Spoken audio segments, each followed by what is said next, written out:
just had the delight of meeting Jungian analyst Stephen Nouriani and artist Ryan Bush many NorthSouths ago. It occurred to me that they are tenderly, creatively, and passionately pursuing the nuances of spirit and consciousness, compassion and beauty in unique and deeply engaging ways.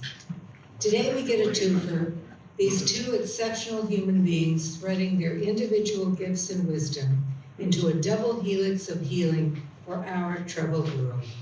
I know we're in for a great treat.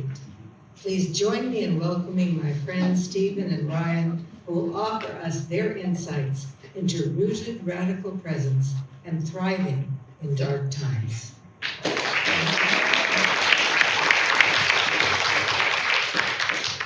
Thank you so much for the beautiful introduction, Sharon. That's really so touching.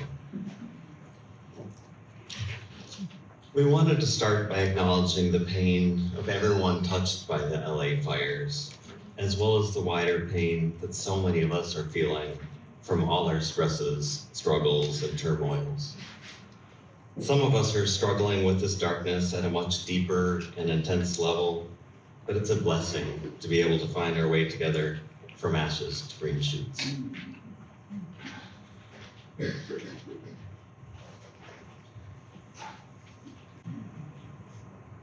Rumi says, هر دمی فکری چو مهمان عزیز آید در سینه‌ات هر روز نیز. فکر غم گر راه شادی میزند کارسازی های شادی میکند. Can you do the translation?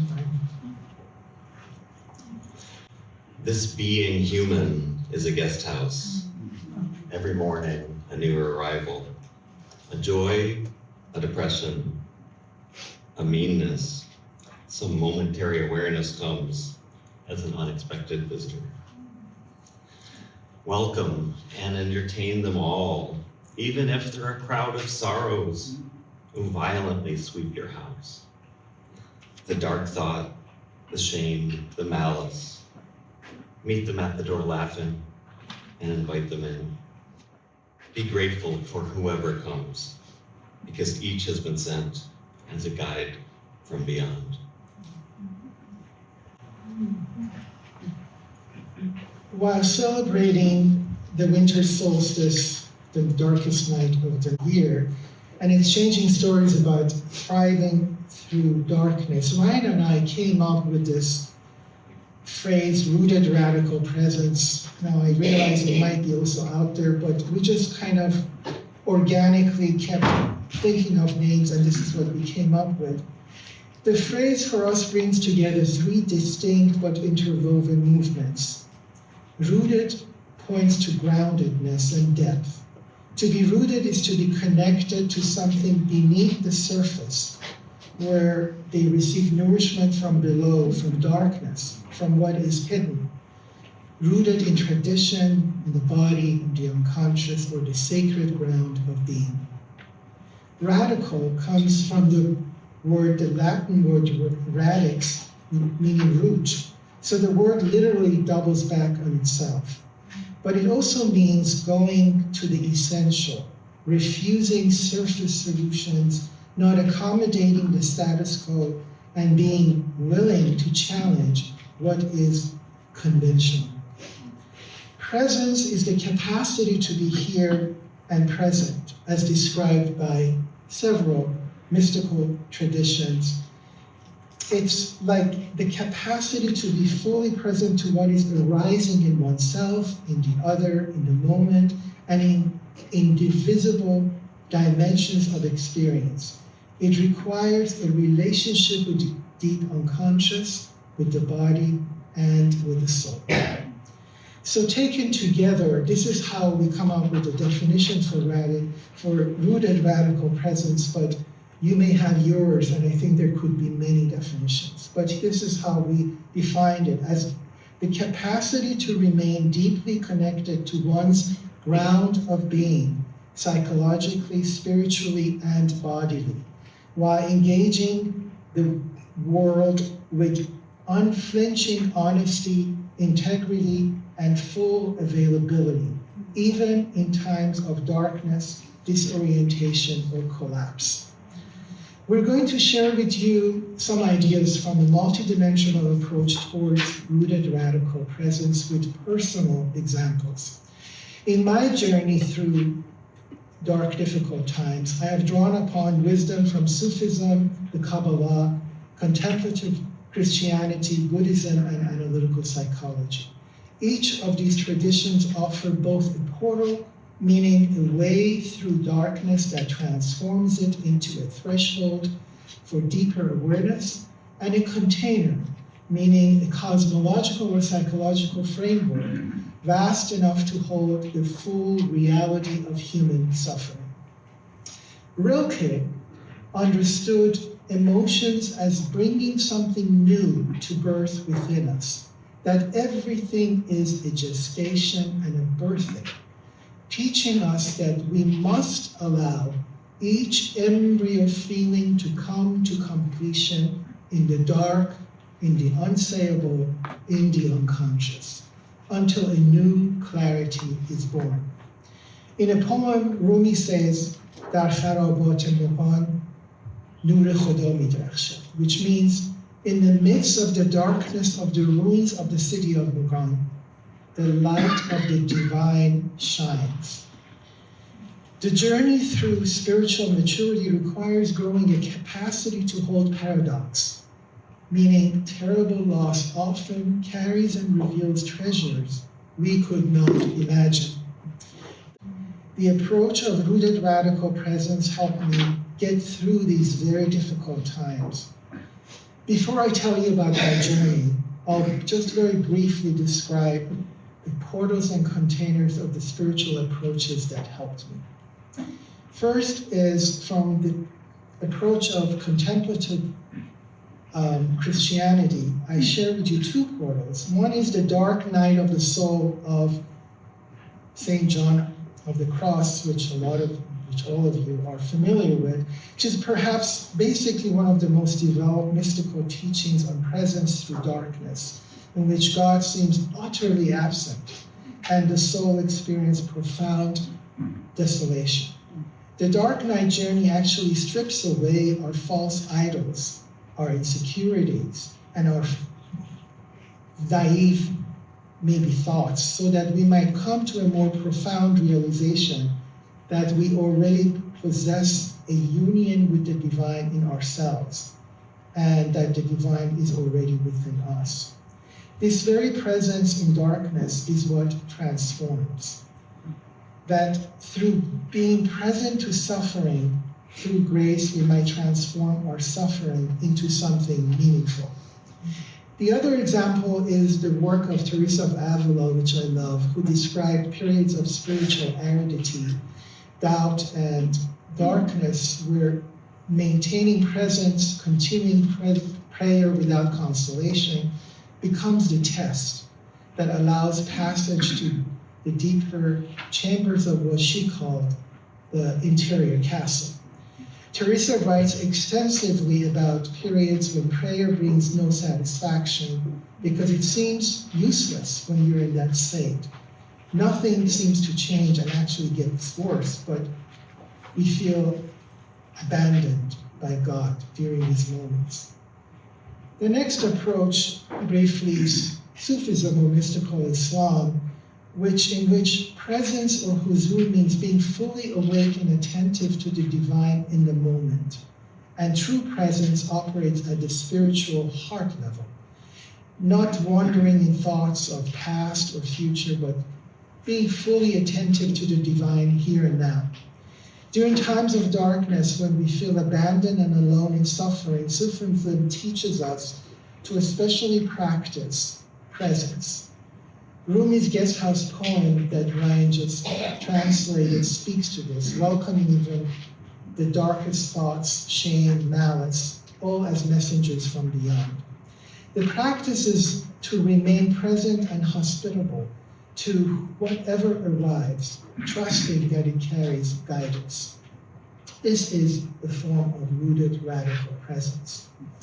Sohrawardi, who was a 12th century Sufi philosopher and mystic, founded the Illuminationist school and taught that basically his idea was that the whole reality is constituted by hierarchies of light emanating from the supreme lights of light, which is the divine. And divine love or passion, that love for the divine and the longing for the divine, is Suravadi's crucial insight for navigating darkness.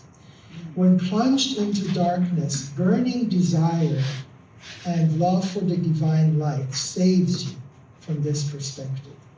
Suravadi uses the metaphor of falling into a deep well. The rope that pulls you out is your own burning desire for the divine. So the rope of love transforms your relationship to darkness by carrying the burning coal of longing within your own heart that gradually illuminates the darkness from within until you realize the light you sought was being kindled inside you all along through the very intensity you're seeking. In Persian mystical poetry, a lot of you might be familiar with, is the image of the moth being drawn irresistibly to the flame. That embodies this very instinctual spiritual longing. The next tradition that I love is the Kabbalistic tradition, which provides both a cosmological container and a portal for navigating darkness. That's a specialty in my view. The structure of the Sephirot and the four worlds offer a vast framework large enough to hold any human experience, including suffering and despair. In Kabbalistic thought, God as Ein Sof, the infinite, is utterly transcendent and unknowable. The Sephirot are not separable from God. They are just the divine emanations or attributes through which God becomes knowable, like the garments, vessels, or the modes through which the infinite divine reality reveals itself to finite human consciousness. These fundamental Kabbalistic concepts are crucial for understanding how to go deal with suffering during dark times. From this perspective, God is always there. When we experience contraction, darkness, limitation, or the no of life, we are encountering God, just as truly as we're experiencing expansion, love, joy, the yes of life that is called chesed. So the teaching that holy sparks are hidden in the husks means darkness itself is the portal, that you have to go through darkness to release the light that is trapped within it. In this way, the wound, as we've said many times, other people have called it today, becomes the portal. Furthermore, the teaching suggests that dark times are never purely personal, but connect to a larger cosmic pattern. Your suffering participates in Shekhinah's exile, and your work towards healing participates in cosmic redemption. Perhaps the most direct Kabbalistic teaching on dark times is what is called Hester Panim, which is the hiding of the divine face. This just isn't the divine being absent, but it's the divine concealment. God is actually present in its own hiddenness. The spiritual task during these times is to maintain faith and practice and go through this period of concealment rather than experiencing that actually God has abandoned you. The next approach is Buddhism. Very briefly, as you know, it begins with the question actually how to survive and transcend dark times by acknowledging that suffering is the first noble truth. This isn't permission, this isn't actually pessimism, but realism. A clear-eyed recognition that pain, dissatisfaction, and difficulty are woven into existence itself. Much suffering comes not from directly itself, but from our relationship to it. our resistance, our stories about it, is what actually makes suffering more than what it actually is. It's our reactions. And the three marks of existence, which are impermanence, suffering, and non-self, they're all parts of this wonderful approach. Basically, no state is permanent, not joy, not suffering, not even the dark times. As Thich Nhat Hanh teaches us, he says, no mud, no lotus, meaning the lotus of awakening grows from the mud of suffering. The dark times contain the seeds of transformation. And the very last approach, the approach of analytical psychology, I don't have to tell you anything about it.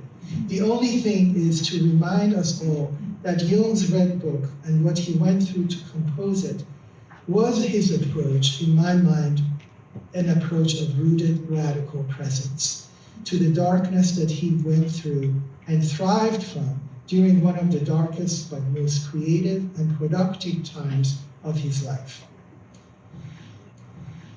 Now, my experience of going through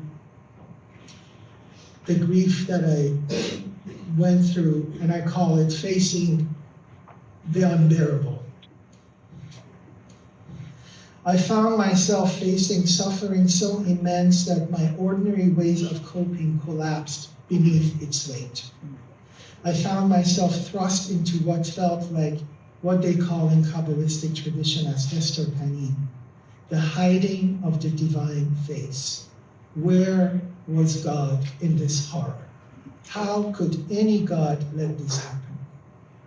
I felt utterly abandoned. Prayers seemed useless and hopeless, and I gradually plunged into the dark night of the soul as described by St. John on the cross, where all my previous certainties about divine presence crumbled. This dark night demanded that I release every comfortable belief about how the world works, every certainty about divine protection, and every illusion of control just faded away. In those dark days and nights, the wisdom traditions that I studied became essential lifelines. I turned to the Kabbalistic teachings for a container vast enough to hold this unbearable reality, reminding myself that divine strength and limitations and the shattering of the vessels are part of the sacred order, that the holiest sparks fall into the deepest darkness and require us to descend to retrieve them. I had to learn what Sufism teaches to maintain love towards everything, continue with a passionate longing for the divine, even when I could not perceive any light and felt utterly abandoned by the divine that I loved for all my life. Then became the work of collaboration with the dark feminine, Kali, and the Black Madonna, and Inanna, each holding me in the underworld of grief and teaching me that any transformation required even further descent until I could experience the death of myself and my naive hopes in the service of a deeper rebirth. Then I found myself in a journey like that of the Egyptian sun god Re, traveling deeper through the darkness of the underworld, facing immense darkness, losing hope and energy as I descended deeper and deeper. There came a moment when, like Re, in the darkest cave of the darkest cave in the underworld, I felt like I had reached the absolute nadir. No energy was left, no hope remained. Only the unbearable weight of heavy grief. Yet it was precisely there, in that moment, in that place of utter depletion, that something unexpected happened. What they call in Kabbalistic tradition, chesed, meaning loving kindness, and in Sufism, the light of the divine, emerged like a hidden spring of light in the deepest darkness of a dream. This dream was one of the most numinous dreams I've ever had. As a result, I returned to my spiritual teachings. I read and read, which reminded me that in this seeming abandonment, divine presence was most intensely with me, discovering the deep light in my own heart. When rooted radical presence goes as far as it can, it invites us to become present to the roots of who we really are, and entire new dimensions unfold. So, Ryan, I ask you, what is your experience with rooted radical presence?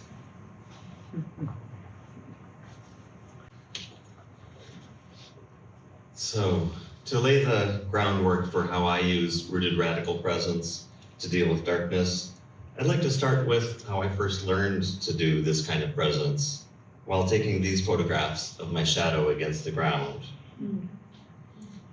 This series is actually called Presence because that's what the series is all about. Whenever I'm going to take photographs, my usual process starts with calming my mind to enter the gap between my thoughts, and then opening up as much as I can. Sometimes all I can manage to do is just to be present in the ordinary sense, but at my best, I open up inwardly, especially in my head, my heart, and the rest of my body. I also open to the earth below and the heavens above. Then I'll open up into the world around me. However, this presence series makes me open out into the world much deeper than usual, because I have to pay very close attention to so many more dimensions out in the world. After all, when I'm composing one of these photographs, I'm doing a complex kind of dance with the sun, my shadow, and the ground, as well as what I see in the camera, moving around until we all come into balance. A fascinating thing happened when I took the first photograph in the series, which I'm showing here. I thought I would be just looking at my shadow on old leaves, or the visual interplay between shadow and radiance. However, my back suddenly started to feel like it was made of leaves, and a vivid green shoot of new growth sprang from my heart, just like the one emerging from the ground in front of me. Then I and everything around me merged together, beyond seeing or being seen. Shadow and radiance joined in the oneness of pure being. I think of these photographs as my first experiences with rooted radical presence, because my previous connections with the numinous had come mainly with my eyes closed, focusing inward on my inner life. This was something different, a deeply rooted, embodied sacred presence while fully engaged in the world. I know that talking about opening up in these ways might sound to some people like science fiction or like an insurmountable chasm to cross, but it's the result of many different practices and experiences over the years, which gradually let me become more fully present, open, and anchored in the sacred, and handle darkness far more effectively. Meditation and mindfulness were my first spiritual practices, as I learned the power of not letting my thoughts keep flowing on, and developing single-pointed focus. This photograph reminds me of the knots of our thoughts and feelings, and all the other ways we tie ourselves to constraints and complexity rather than just being. Photography strengthens my meditative practice because I'm used to paying really close attention to whatever is inside my camera's view and letting everything else disappear. Buddhism cracked open my understanding of what spirituality could be, and after years of being atheist or agnostic, expanding my meditation by using opposites to bring everything into balance, and sparking a love for my higher self or Buddha self. I began catching glimpses of something much greater than me, like glancing in the mirror while exercising, and seeing something deeper and wiser than my ordinary self, looking back through my eyes. Or while writing on the computer, suddenly wisdom would flow through me, clear as a bell that suddenly decided to ring itself. In the lead up to my awakening experience in 2014, I started feeling strong flows of Kundalini energy through my body, like swarms of ecstatic bees, making my limbs move spontaneously as they passed. I began learning how to work with my energy centers, first with the chakra system and later with Reiki. Starting from the base of my spine and going up to the crown of my head, I opened one center after another, focusing deeply on one area at a time with my awareness, hands, and breath. This photograph I'm showing here shows how I would sometimes line up flowers with my various energy centers. With practice, I learned to concentrate my energy until a spark ignites within me, like the scintilla mentioned by Catherine in the last presentation, and then growing it into a strong, bright flame and sharing that energy between centers until I'm on sacred fire throughout my whole body.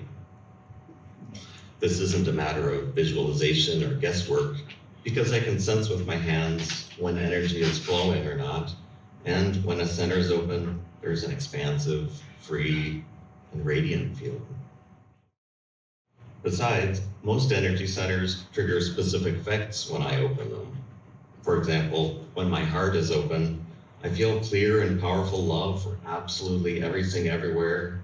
No less amount of love would make any sense. After I used sound vibrations to decalcify my pineal gland, I heard a tiny tink sound inside my head as the calcium flaked off, and then, like a light switch turning on, suddenly I was surrounded by the palpable presence of God, clear as day. It was a magnificently beautiful experience. Then I used other sound vibrations to stimulate my pituitary gland, associated with the crown center, releasing the bliss-inducing oxytocin that's part of so many other people's contemplative experiences. After opening all my centers, I had an overwhelming urge to practice yoga for the first time in my life. And the next day was my awakening experience, the single biggest opening I've ever had. It seemed like it was just waiting for the right factors to come into place. That experience had the single biggest impact on my ability to be deeply present, both in light and in darkness. Without trying to make any particular experience happen, I felt moved to confront my shadow and ended up loving him as yet another mask of the divine. Then my energy exploded up from the base of my spine through a dark tunnel, then up past the crown of my head. Now the tunnel was made of love and wisdom that I soaked up as I passed, before I entered a realm of deep time, where every minute is a century. And without seeing anything except blinding radiance, I met my true self in oneness. Eventually I had to return, but I was changed forever. I've talked in my books about many of the impacts of the experience, but the key point here is that it was suddenly far easier for me to deal with darkness and severe stresses that I had avoided dealing with for years, like from my father's death, and more recently my mother's, as well as from the deeply stressful job I had and worries about the world. Whenever I connect with the sacred, the sting disappears from even the most upsetting situations, just as the deadliest poison will dissolve in the vast ocean. That was just the first of many awakening experiences, openings, and visions over the years that have kept making it easier to enter rooted radical presence, to go deeper into it, and to thrive despite any challenges. After all, there are so many different factors involved, aspects of the experience, and degrees of openness, so it's been a constant process of learning and growth. I took these photographs during a wildfire in the Santa Cruz Mountains.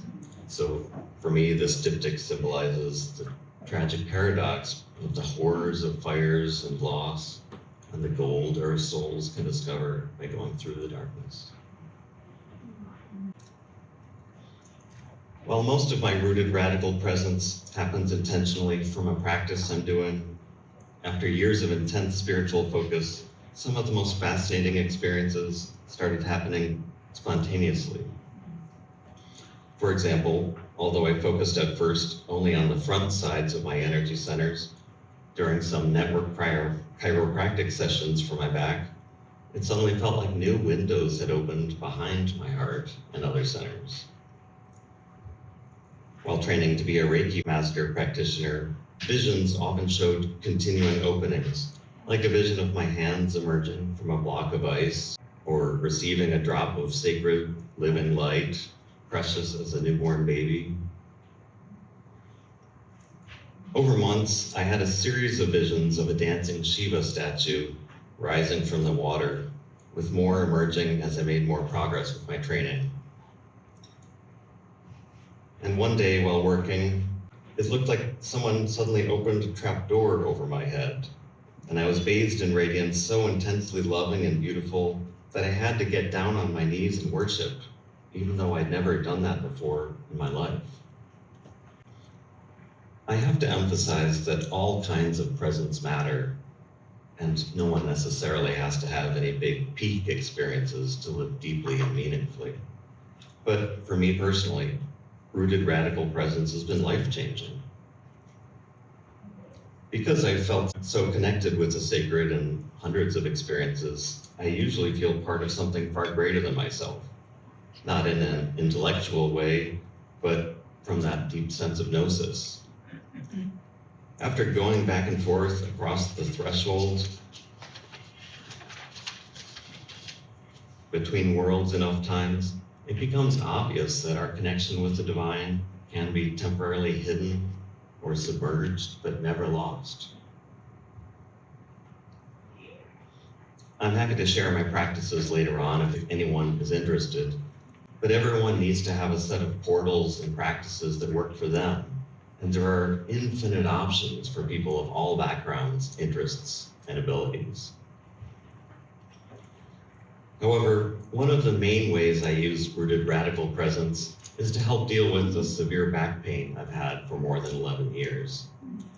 With so many dark nights of the soul, I've had to keep finding more strength than I ever would have imagined. When I saw this crack in the concrete, at first I hesitated to let it overlap with my shadow, but it's the perfect metaphor for how it feels in those dark nights of the soul.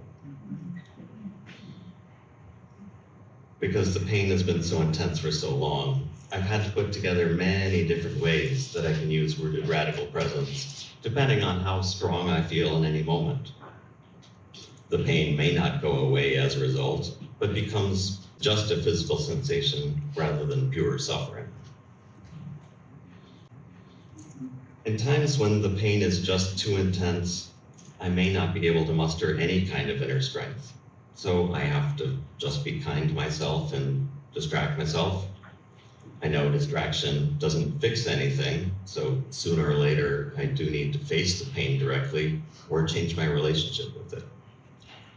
That's why I surround myself at home with so many reminders of the sacred, especially the art I've made while in rooted radical presence.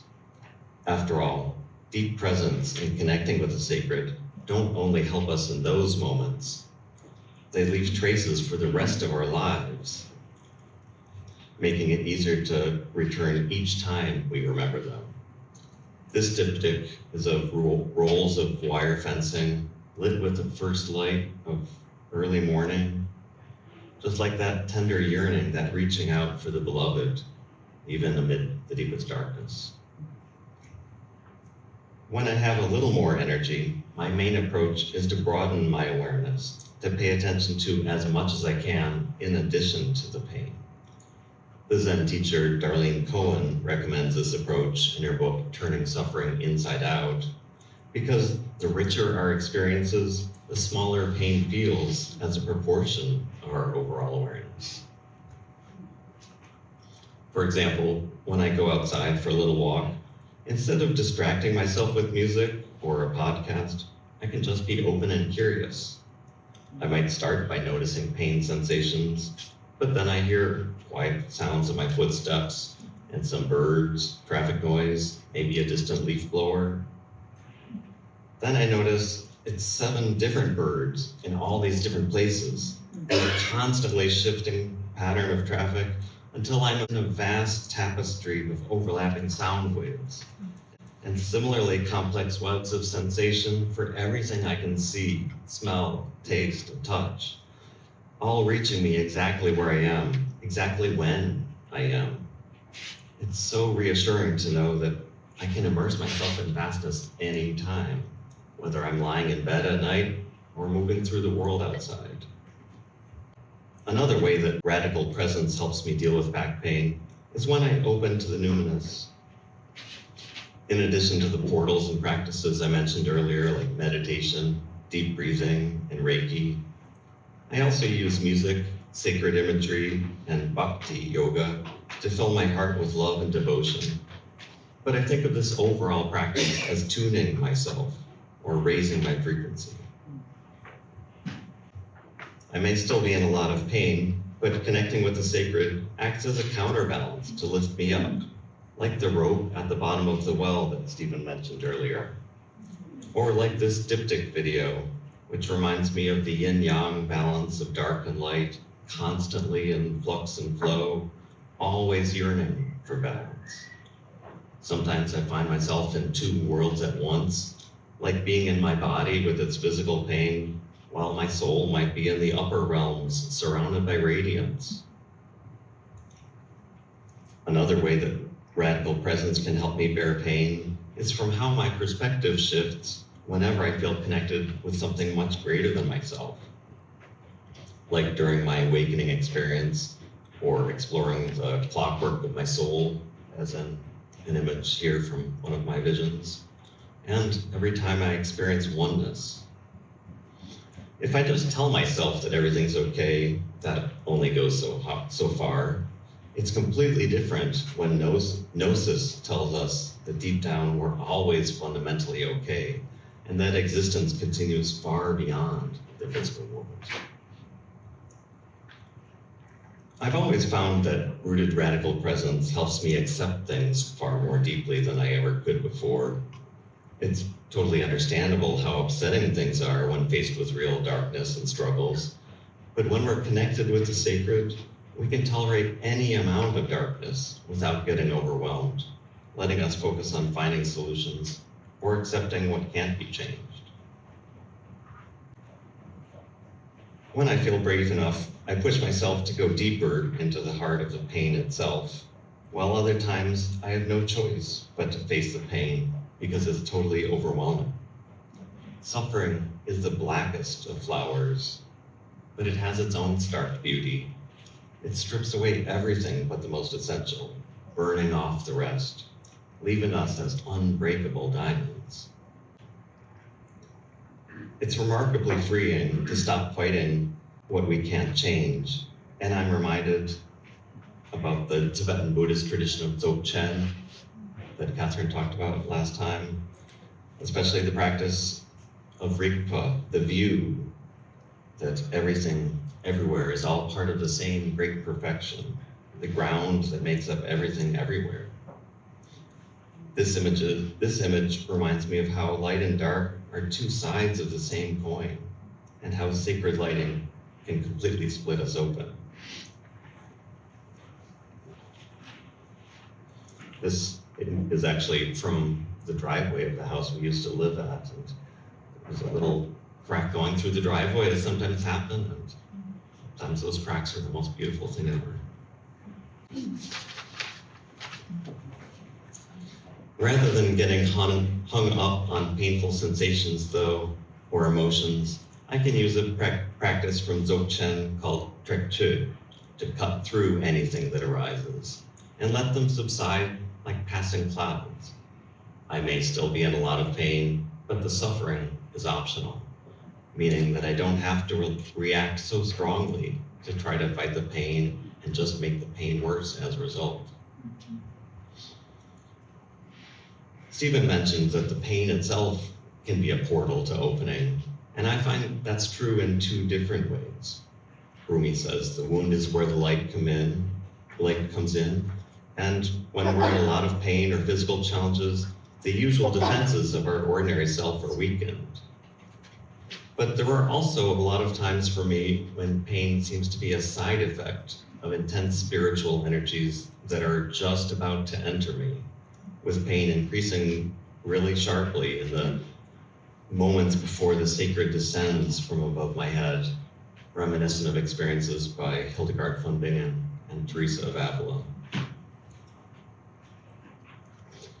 In addition to the ways I mentioned earlier that art has helped me deal with back pain, my favorite way to shift my focus is to get my camera out and take photographs of whatever I can find around me. Even if I start out just trying to distract myself from pain, soon enough, I'm immersed in beauty. And as long as I'm in that state of flow, I don't feel in as much pain anymore. Besides, how many green shoots would I have missed, both inside myself and out in the world, if I wasn't constantly looking? This series started with my shadow on dry, fallen leaves, but it's only fitting that the series ends with green shoots brought fully into life. As in this photograph, which isn't a portrait of my shadow or my ordinary self, this is the green man, my higher self, the viriditas, or the greening life force that flows through all things. The greenery in this image is from a seemingly simple ground cover that I wouldn't have noticed if I wasn't looking for it. But I'm really struck by how beautiful it looks both inside my shadow and outside. Inside, there's so many treasures to discover, and outside, those same exact plants dissolve into radiance. It's the same ground everywhere, but our shadows create the illusion of separation. If we look carefully enough at that border area in the photograph between light and shadow, we can see that illusion of separation disappear in that in-between place where everything is possible. When we're truly open to whatever we encounter, how can our hearts not be open and full of love? And how can we not do anything but thrive? To paraphrase Rumi, out beyond darkness and light, there's a field. I'll meet you there. When the soul lies down in that grass, the world is too full to talk about.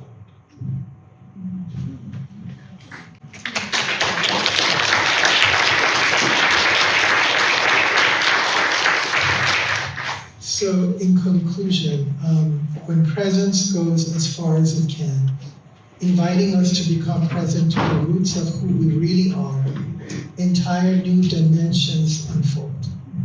Rooted in what connects us to spiritual practices, ancestral wisdom, and an embodied experience of the self, we become a bridge for the sacred, one with everything, with all existence centered right where we are.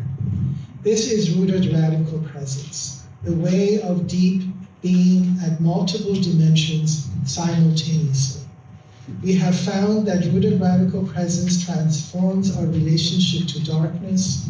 It teaches us not only how to survive the dark and difficult times, but also how to thrive through them, holding the ashes of what has been lost while nurturing the green shoots of what is emerging, discovering that darkness itself becomes the womb of our rebirth. Thank you.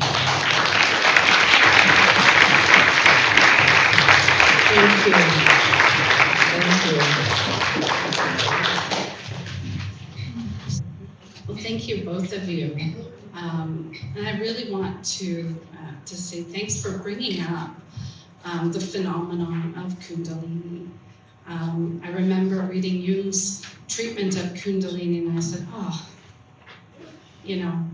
some things got missed. And I think it's very brave, in working with people who have different experiences, there is a tendency to fear and to just not be aware of what is possible to experience. And I just appreciate you bringing it forward in such a matter-of-fact way, and look forward to comparing notes with you. So thank you. Oh, and the guest house, which is something I hadn't read in a long, long time, and it was beautiful to hear it again. Thank you. Thank you for that comment, and I just wanted to mention, since I am a linguist among other things with a Ph.D., finding words for experiences that are completely beyond words, that's one of the most difficult challenges there are, and not being afraid to try to name it, even though one word may work for one set of people and others are like, what the heck is that? It's a challenge, but it's one I love. Thank you. I just have to say, I don't know if you already said it or other people were thinking, but I just have to say that those pictures, particularly one of the earlier ones when the color really came out, your shadow really brings out the color inside you. That's beautiful. Oh, thank you. Yeah, I never thought of my shadow as beautiful before. I didn't know that was a thing that you could think.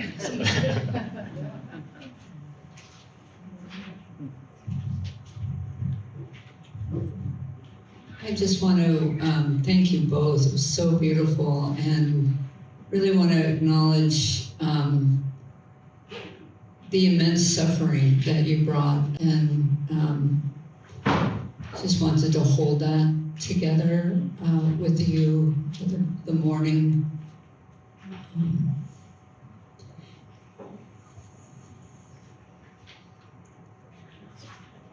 And I want to say to Ryan that I've heard that Rumi poem that you read at the end many times, but what you said about being a linguist, when you brought the image of that field after both of your presentations, to really feel into what that poem means to be in that field and to meet there. So beautiful. Thank you.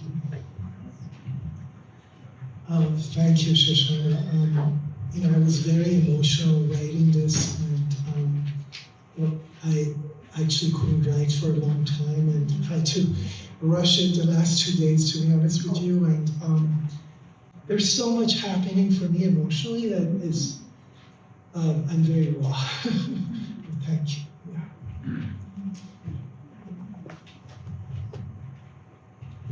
Oh, thank you so much, both of you. I mean, it was so much what I imagined would come out of the creative twining of the two of you, so deeply moving. And it also made me reflect on sort of the larger experience of the North-South, is that it's not uncommon that we find ourselves sort of speaking to and hearing from others about the experience of the bombardment of suffering that is part of the human condition, whether it's socio-political or internal and psychological or familial. But that one thing that is just such a treasure is to be able to witness and be moved by how each human being in our community really meets their own share of suffering. You, with those that you shared here with your back, that there's a way in which it's extraordinary to be in a community of people who engage rather than run away from or deny their suffering, but really make fruit from the soil of it. And I want to thank you for doing it so beautifully. Thank you.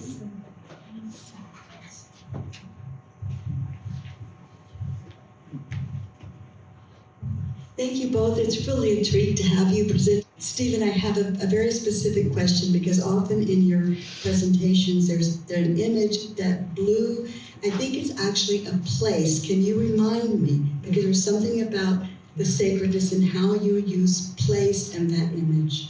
Thank you, and this is another synchronicity that just happened. You asking this question, thank you for your question. That's actually it's the image of the dome over the tomb of Hafiz, who is this mystical Sufi poet. So thanks for asking. Can you show it again?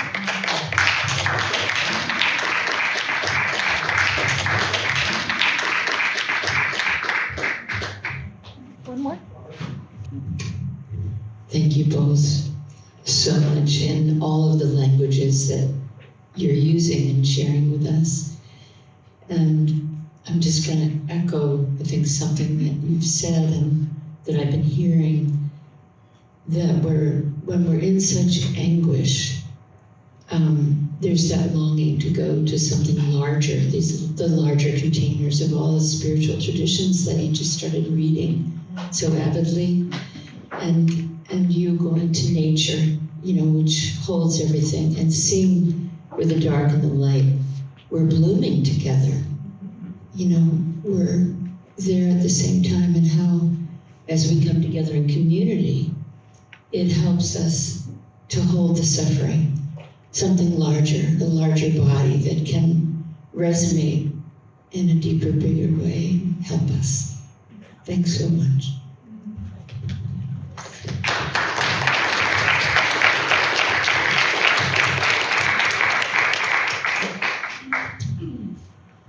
Thank you both so much. Thank you. Thank you for the community that is helping us. Oh. Thank you.